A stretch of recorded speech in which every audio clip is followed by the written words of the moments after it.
In the previous class, we studied continuous system for transverse vibration. We derived the equation of motion for a beam with distributed stiffness and mass property. We considered the Euler-Bernoulli beam model. Today, we will be extending the solution of that particular beam model using the finite element method. We already introduced the finite element method when we were discussing the torsional vibration, and on the similar lines we will be describing the finite element method for transverse vibration. And in this particular case, we will see that for transverse vibration for one element will be having more degree of freedom as compared to the torsional vibration case. So, the size of the matrices for the element will be slightly bigger. Earlier it was 2 by 2 matrix, but now we will see that it will get doubled, and even we will see that when this other effects like the gyroscopic effect and when bearings are there, in which the plane of the motion in two directions are coupled, then the size of the mass matrix and stiffness matrix will be even bigger. So, with this let us see what are the things we will be covering in this particular lecture. So, basically we will be covering the transverse vibration using finite element method. Both the free and forced vibration we will be considering, and in this similar to the torsional vibration case, here various concept of finite element method like completeness, compatibility conditions, consistent mass and stiffness matrices will be deriving. Even we will be deriving the consistent force vector. So, let us take one beam. So, this is a beam, and we want to analyze this particular beam for torsional or transverse vibration using finite element method. So, we have divided this particular beam into various number of elements, and this particular beam element is one of the representative element. In this, we have defined node 1 and node 2, and you can able to see this particular beam element we have shown in one of the plane, that is zy plane. As we discussed in the previous lecture, in Euler-Bernoulli beam, the single plane motion is that one plane motion is uncoupled as compared to with respect to the orthogonal plane motion. So, we can able to analyze the one plane motion separately, and the other plane motion orthogonal to this will be identical to that. That means, z or x plane motion will be we can able to analyze on the similar lines, because in this particular case element properties are same in these two planes. We can able to see that to define the position of this particular node, we have the linear displacement, also the slope we will be defining. So, the positive convention of the linear and angular displacements we have considered here. Similarly, at this node we have two coordinates, one is linear displacement or translational displacement, and this is the rotational displacement or the slope of the beam at this location. This is the basically one of the element of length L. So, you can able to see this is the small element of size L, and total length of the beam is capital L. Now, when we consider the continuous system, the continuous displacement variables we had was the linear displacement or translational displacement and the slope. Now, for this particular element, we have two nodes, and at nodes we have 4 variables, that is these are the field variable for one element. So, 2 is translational and 2 are slope. And now in finite element method we will be seeking solution of these displacements, and if you want to know displacement other than the node position in this position, then we will be using interpolation function or shape function to interpolate the values of the displacement in between. So, that means the displacement at any other location z, this is in the local coordinate system, can be expressed as the shape function and the nodal coordinates, and in this particular case this nodal coordinates will be this, and shape functions will be accordingly we will be choosing subsequently. And as for the torsional vibration case, the shape function will be choosing based on the completeness and compatibility condition of the problem, and that will be choosing at the stage when we will be developing the weak formulation of the problem. So, for formulation of the weak form, whatever the assumed solution we have, the approximate solution of this form, in which this is the approximate solution. If this solution, if we substitute in the equation of motion of the continuous system which we derived in the previous class, because the solution is approximate in nature, so you can able to see this equation will not satisfy completely. This will not be completely equal to 0, but some residual for that element will left out. This governing equation which we derived earlier was valid for each and every point onto the beam. So, obviously, it will be valid for a particular element also. So, that is why we have substituted the solution of the element on this. So, we got some residual, and using Galerrikon method by multiplying the some weight, and in this particular case this weight will be the shape function of the problem itself. So, if we multiply the shape function with the residual, and if we integrate this residual over domain equal to 0, and as we know this shape functions will be equal to the number of coordinates, the degree of freedom of the elements.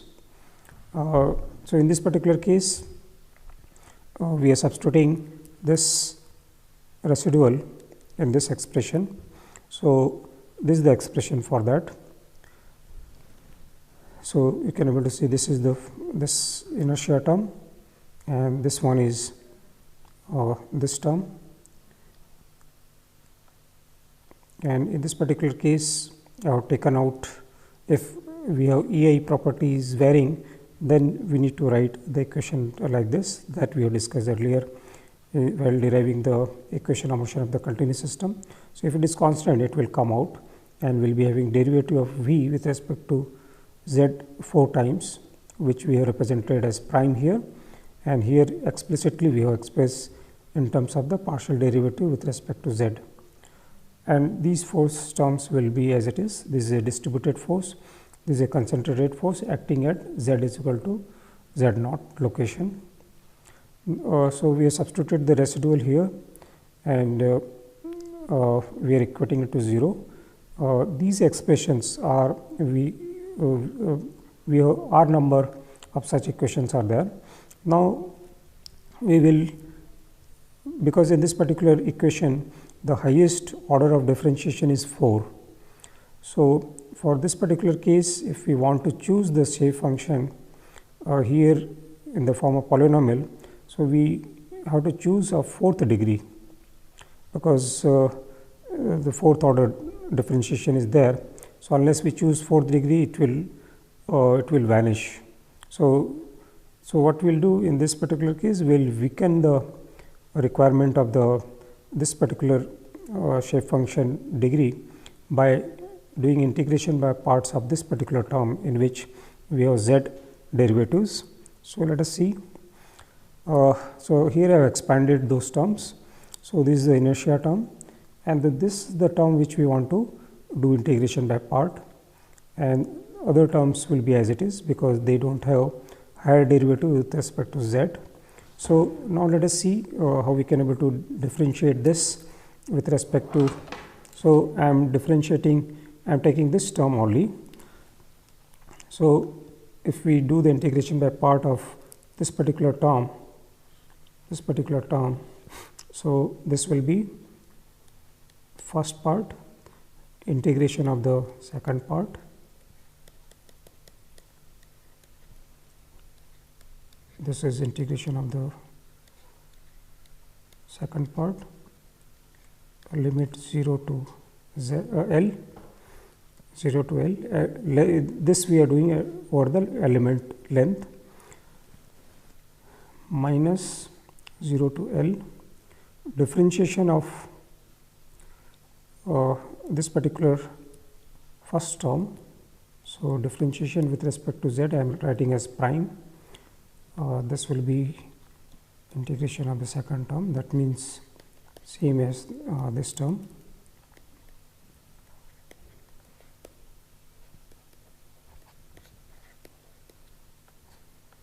Dz.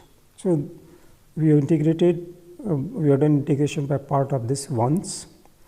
We will be doing one more time so that we can able to reduce the requirement of the this particular differentiation. So if we do one more time, so this term will be as it is. Now in this we will be considering this as first part and this as second part, and if we do the integration by part, we will get this as differentiation of the first part and integration of the second part. So that will be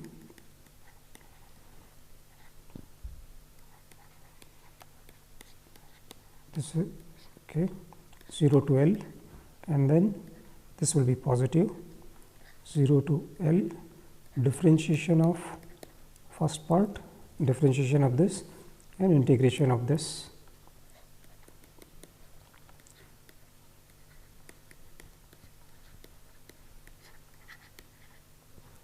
So what we have done here, we have done integration by part of this in two steps. First was this one, and then second of this.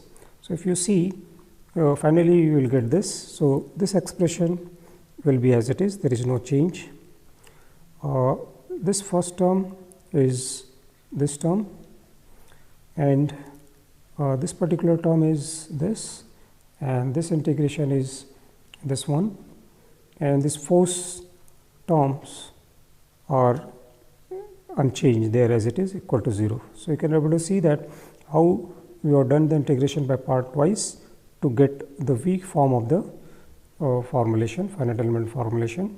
And in this particular case, now if you see, the highest order of differentiation is 3 or within the integral and outside the integral, and within the integral highest derivative is 2.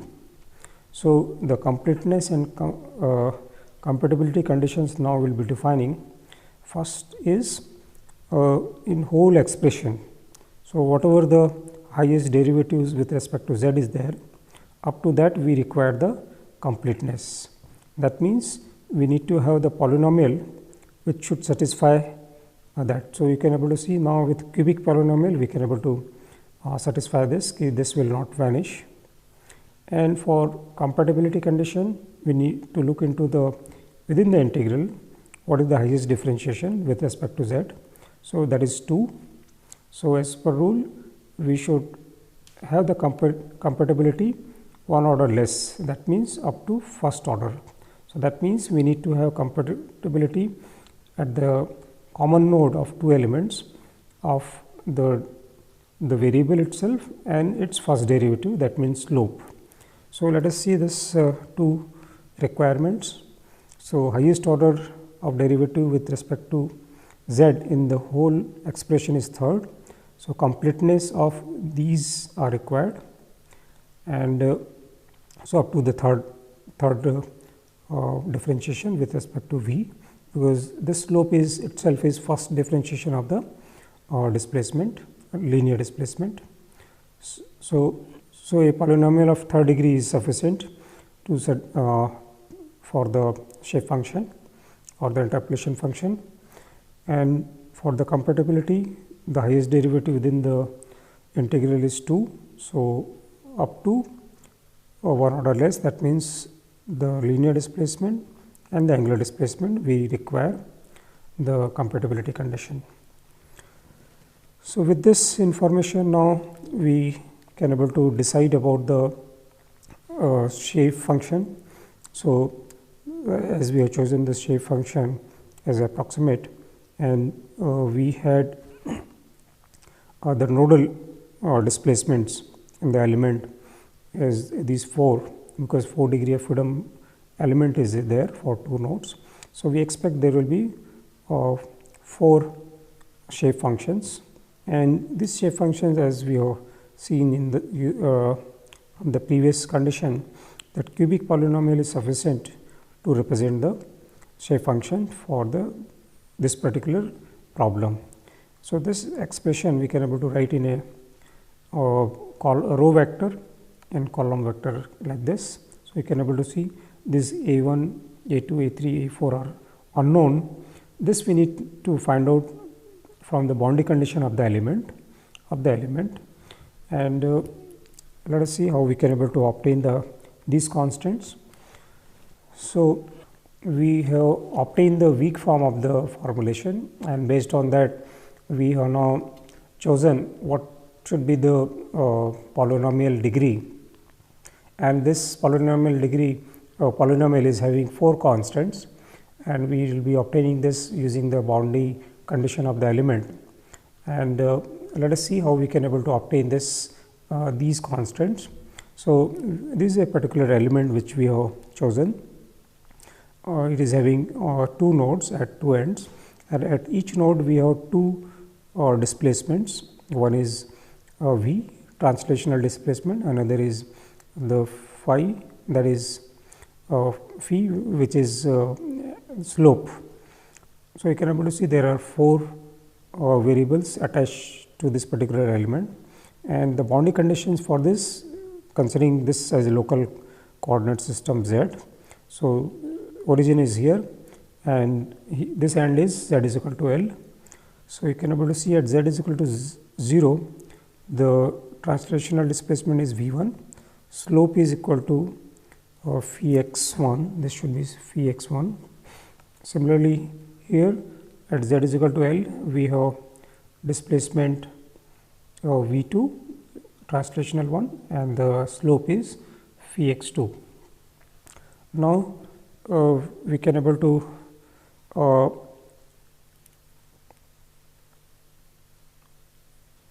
yes. So, in this particular case, because we need the slope also, so this is the derivative of the shape function which we chose in the polynomial form.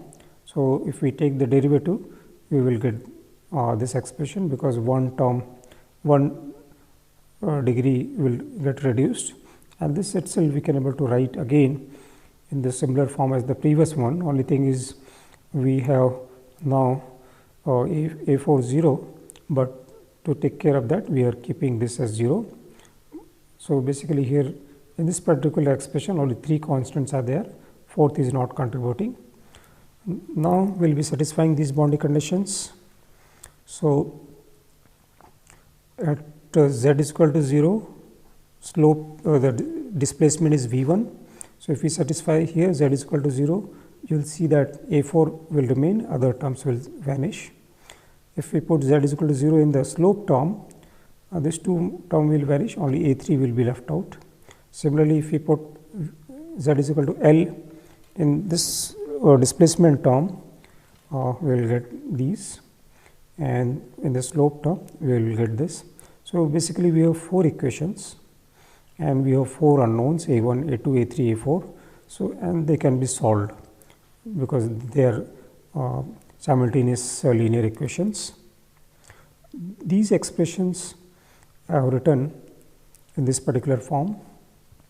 So, you can able to see that I have expressed these 4 equation in a matrix form, something like this.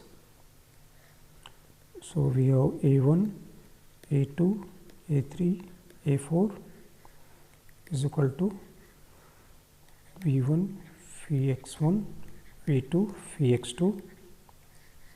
So, the first equation, if you want to substitute here, we will see this will be 0, 0, 0, 1.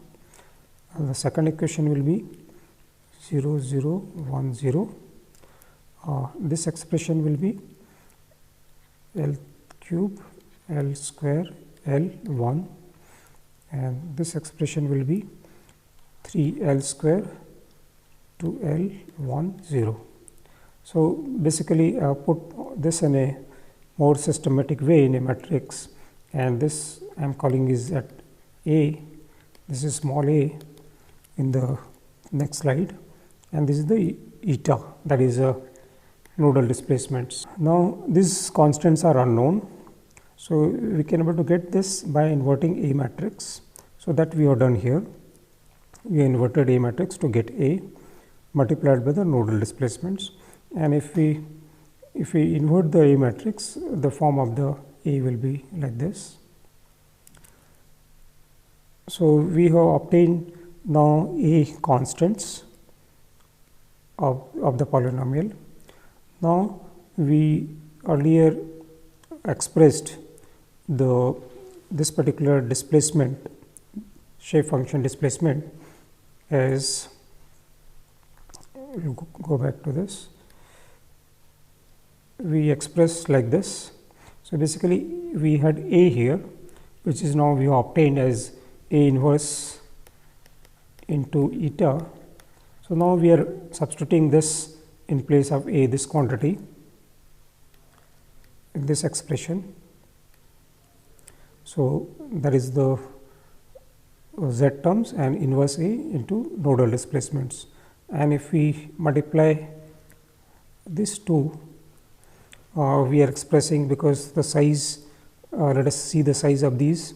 So, we have 1 into 4 of the first row vector, and this is A matrix is 4 by 4. So, finally, we should get this as 1 into 4. So, only one row is there and 4 columns are there, and corresponding terms will be we have defined as the shape function n1, n2, n3, n4, and if we multiply this, basically this shape function, which is written like this, will get this form. So, if we multiply A inverse into this, we will get this. So, here we have this as n1 shape function, this is n2, this is n3, this is n4, which is function of z. And for slope also we wrote on the similar lines. So, here in place of A, we have substituted the value of A. If we multiply capital A matrix and this, we will get this, the differentiation of the, that is shape functions. So, these are nothing but differentiation of the n1 with respect to z and n2 with respect to z, etc. Now, the property of these shape functions are, as we have seen in the torsional vibration case, here the n1 will be 1 if we put z is equal to 0. So, in the previous here, if you put z is equal to 0, this will be 1, others will be 0. So, n2, n3, n4 will be 0. Similarly, for z is equal to L, n3 will be 1, z is equal to L, n2 and n1, n2 will be 0, only this will be 1, this will be 0. Similarly, for z is equal to 0 in the slope. So, if we are keeping n is equal to 0, we will see that n2 prime will be 1, others will be 0. So, here n2 prime is 0, 1, others are 0. Similarly, for z is equal to L, we will be having n4 prime as 1 and all other 3 terms will be 0. Now, let us see the two elements. Basically, we are trying to see the compatibility condition at the common node. If we predict the displacement from this element and this element, whether we have the similar prediction of the translational displacement as well as slope, because we have seen earlier we require for this particular shape function compatibility up to the first derivative.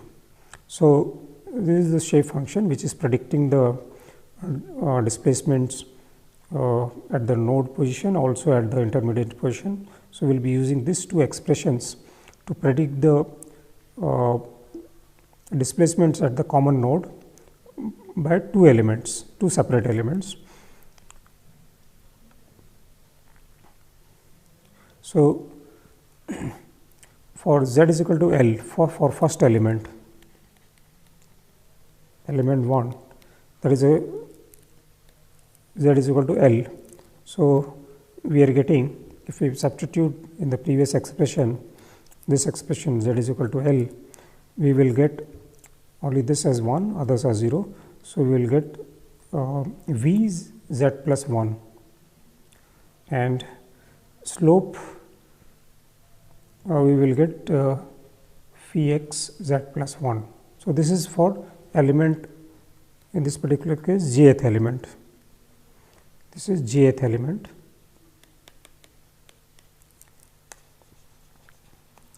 Now, for j plus 1 element,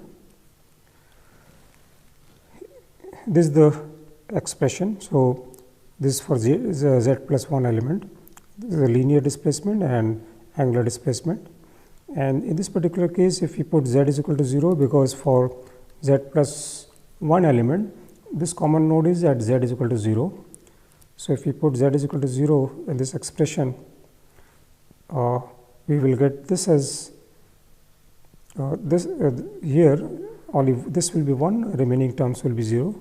So, this will give v z plus 1, which is same as the previous displacement from the element j, and if we put in this z is equal to 0, we will get this as 1, other terms are 0, and from here we are getting phi x z plus 1, which is same as the previous predictions these. So, that means from two different elements at the common node, this shape functions are giving same translational displacement as well as slope. That means they are compatible up to that. And if we want to check for higher order, then we will see that this may not be, this shape functions may not be compatible for second derivatives. So, if we take derivative of this once more and predict the value at common nodes from these two different elements, we will see that they will not match. So, with this so now we have chosen the shape function of third degree, even we have obtained the explicit form of the shape function. We even check the compatibility condition of these shape functions, that they satisfy not only the translational displacement, but also the slope compatibility between two elements at the common node. So, now this approximate solution which we obtained in the explicit form, now we will be substituting in our weak formulation, and then we will try to get the elemental equation. So, if we substitute, so this particular equation is basically what we have done here. Earlier we had weak formulation equation that was I is equal to up to r. So, we had r number of equations, those r number of equation in the weak form, now we have put in a matrix form. So, that means in that particular equation, if we look back that particular equation, we will see that in this expression n is containing the subscript I, which is varying from 1 to r. So, only n are there. So, these r number of equation we can put in a matrix form. So, basically this n is a vector which is, because now we know the r is equal to 4 for the present problem, because degree of freedom of the element is 4. So, we have 4 shape functions. So, here it was double derivative. So, comma double z is representing the double derivative of n with respect to z. So, this is shear force, bending moment. These terms I will be explaining explicitly. This was the force term. So, now let us see what is shear force expression. So, we had after integration by part this kind of terms. So, I have represented in the first term after integration by part like this. Here also, because n was having subscript 1 to r, so they are in a vector form. Now, similarly, this one, the bending moment is the from the second term we are getting it. Now, let us see what we are getting from this. So, if we substitute z is equal to L here, because n 1 will be 0 there. So, that expression is 0. For z is equal to 0, n 1 is 0.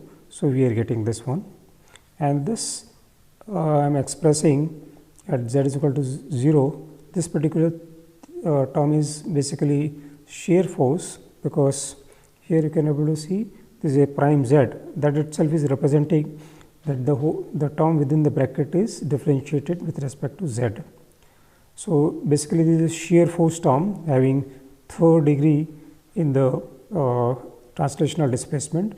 So, I am expressing that negative of that term as shear force y 1. Here we will see that for z is equal to 0 and z is equal to L, n 2 will be 0. So, this will not contribute anything. Similarly, here n 3 will be 1 for z is equal to L, for z is equal to 0 this will be 0. So, this will contribute only one term, and that I am expressing as minus of S y 2. So, I have defined this S y 2 as minus of this. So, these are the shear force at node 1 and 2. Similarly, from the bending moment, we will see that the first and third term will not contribute anything. This will contribute, and they will belong to bending moment at node 1 and node 2 of that particular element. So, coming back to the previous equation, in this particular expression, we have seen explicit form of these two.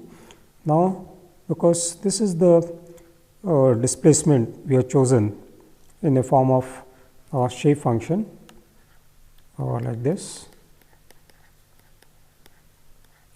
and for the nodal displacement. So, this is for the element, this is for the nodal displacements. So, this approximate solution we are substituting here. So, once we substitute, we will see that multiplication of another row vector of the shape function will come, and this particular term nodal displacement will get the derivative of the v with respect to time, because this is independent of z. So, it will be outside the integral.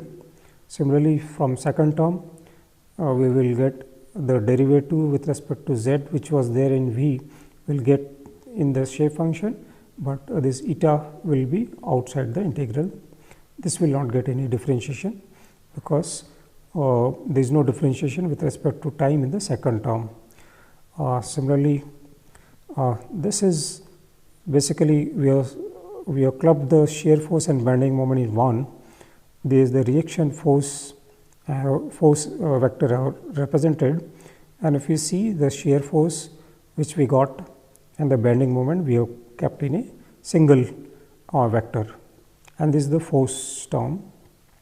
So, now we will be representing this term as mass matrix for the element, and this term as stiffness matrix for the element, this one, and this is the external force belonging to this particular vector and reaction force belonging to this.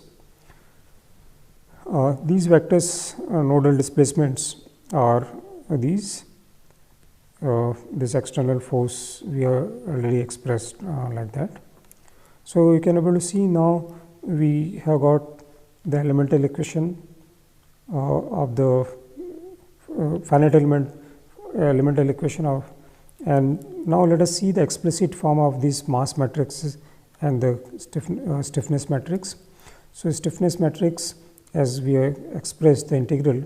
So, this if we multiply these two vector, if you substitute and multiply, we will get this, and each term we need to integrate with respect to z, because we know this shape function in the form of z. So, if we do the integration of each terms, we will be getting the stiffness matrix like this. This will be a symmetric matrix, only shown the 1/2 side of the diagonal. So, it is symmetric. So, we can able to write the other half without any problem.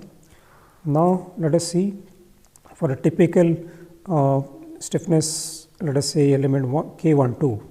So, we need to substitute that corresponding shape function and their second derivative, and if we integrate, we will get that particular term. Similarly, we can able to integrate other terms. Now, coming to the mass matrix, we have these two multiplication. So, if we integrate these terms, we will get this as mass matrix. This is also symmetric matrix and is fully populated, and that is why we call this as consistent mass matrix and consistent stiffness matrix. One particular mass matrix, if we want to integrate, we can able to.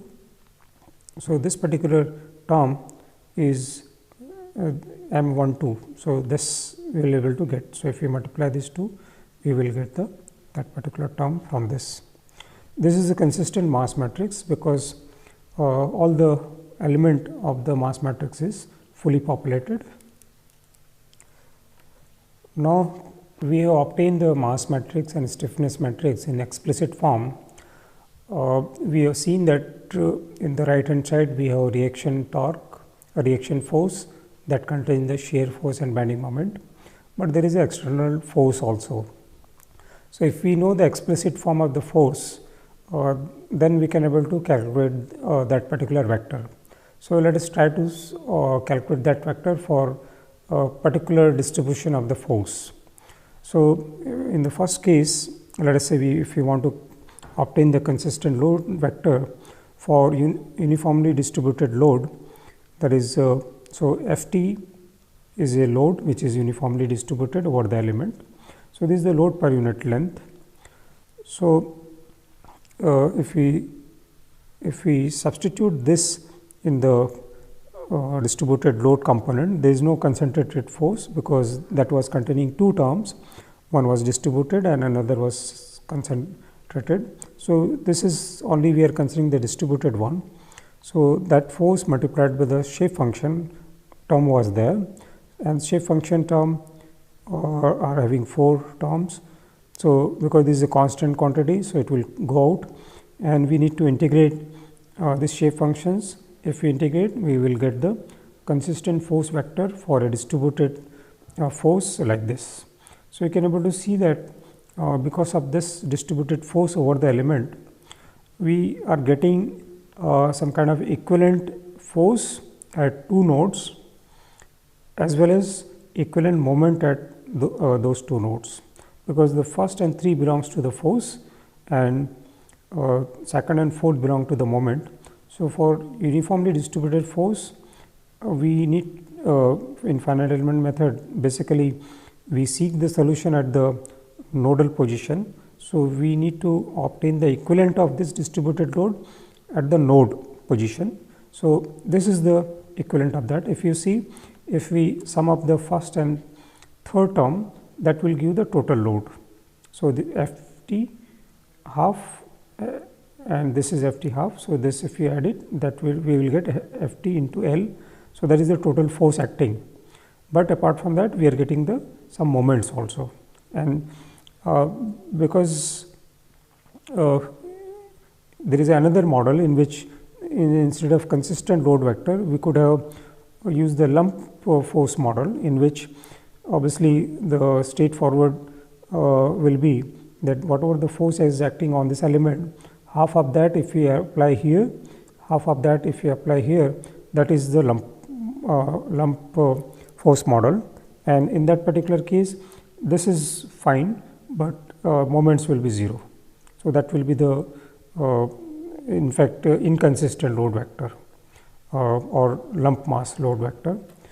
Let us see some more cases. So, if we have single concentrated force, so if of this form at z is equal to 0. So, let us say for one case it is at node 1.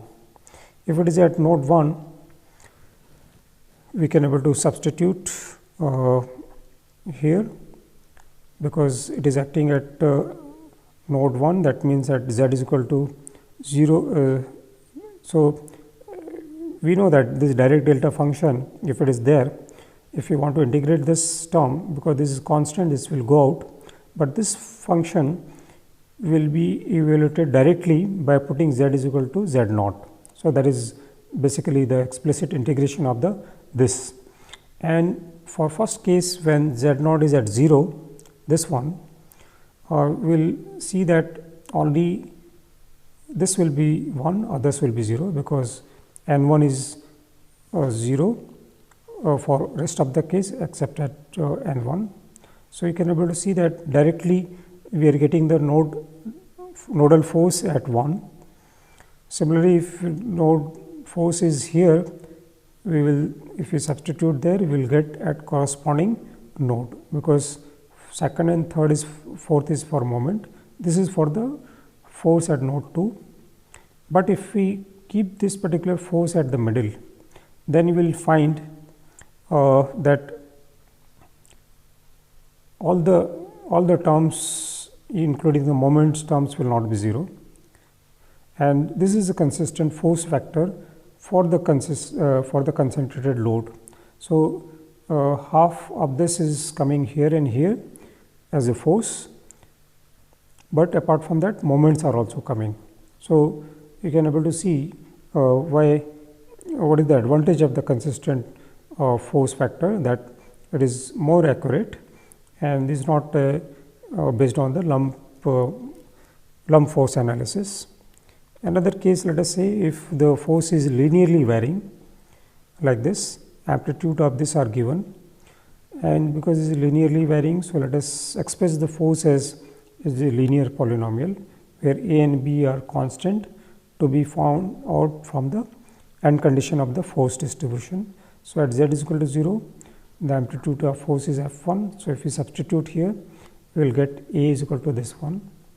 For z is equal to L, here the amplitude is F2, and if we substitute in this polynomial, we will get this.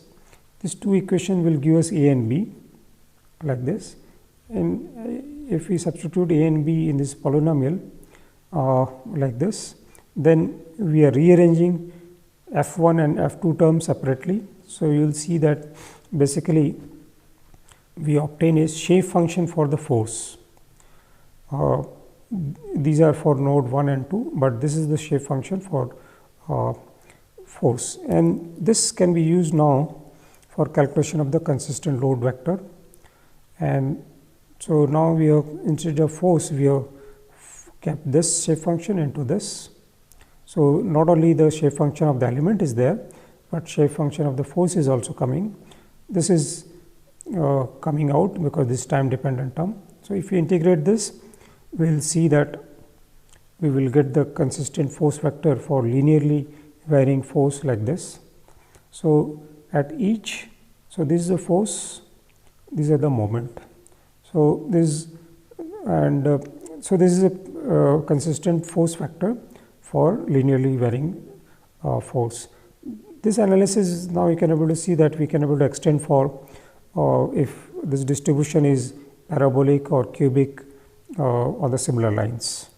Now we obtain force vector, also the mass matrix and stiffness matrix.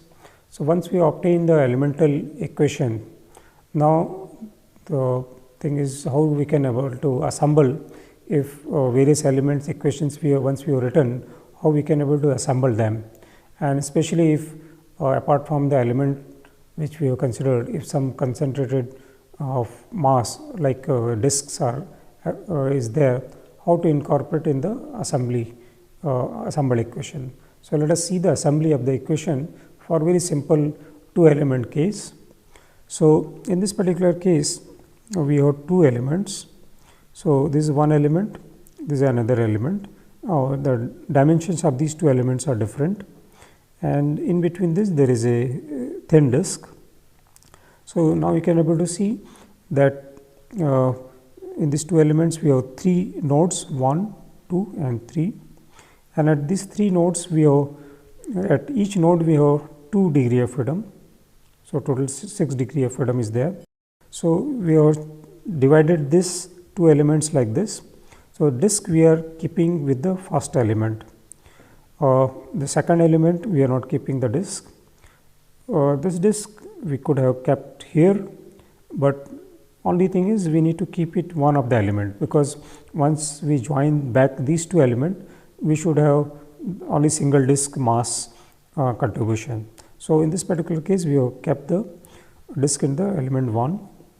So, you can able to see that various reaction forces and moments, shear force and that is coming. So, now we can able to write the elemental equation for these. So, let us say this is the elemental equation for first element, this for second element, various individual mass and stiffness matrices are given here. So, for element 1 this is the stiffness matrix, this is the mass matrix. So, you can able to see that because at node 2 we have concentrated mass, that is a point mass. So, that is why and diagonal term mass of the disk is also appearing apart from the mass of the shaft. So, other terms are belonging to mass of the shaft, only this term is from the disk. Diametral mass moment of inertia of this disk is not considered, otherwise it could have come here. You can able to see in the element 2 because the dimensions of the element 2 are different. So, this stiffness matrix will be different as compared to element 1. Here only mass from the shaft is coming, not from disk for the element 2. Now, these equations, now let us see the nodal displacements. So, this is corresponding to element 1